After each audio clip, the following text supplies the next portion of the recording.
روسی صدر Vladimir Putin نے شہباز شریف کو ملاقات کا وقت تو دیا مگر اس کے باوجود ملاقات نہیں کی۔ طویل انتظار کے بعد بھی روسی صدر کا نہ آنا دراصل پاکستان کی موجودہ قیادت کے سفارتکاری قدکاٹ پر ایک سوالیہ نشان ہے۔ عالمی سفارتکاری میں وقت دینا اور پھر ملاقات نہ کرنا ایک واضح پیغام ہوتا ہے، اور یہ پیغام کسی فرد کے لیے نہیں بلکہ پوری حکومت کے لیے ہوتا ہے۔ اس کے بعد صورتحال اس وقت مزید شرمناک ہو گئی جب شہباز شریف نے سفارتی آداب، عالمی پروٹوکول اور بین الاقوامی روایات کو نظر انداز کرتے ہوئے خود ہی پوٹن اور ترک صدر اردگان کی جاری ملاقات کے دوران اندر داخل ہونے کی کوشش کی۔ دنیا جانتی ہے کہ ایسی ملاقات میں بغیر اجازت یا باضابطہ بلائے جانا نہ صرف بد تہذیبی بلکہ سفارتی ناتجربہ کاری کی بدترین مثال سمجھا جاتا ہے۔ یہ رویہ اس حقیقت کو آشکار کرتا ہے جن لوگوں کو قوم پہلے ہی مسترد کر چکی ہو،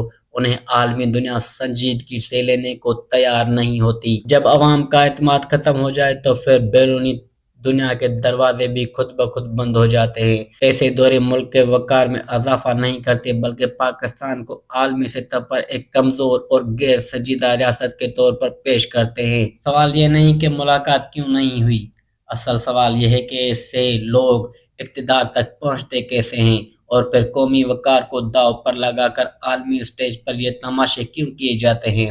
تاریخ ایسے لمحات کو محفوظ کر لیتی ہے اور قومیں بعد میں ان پہ شرمندگی محسوس کرتی ہے۔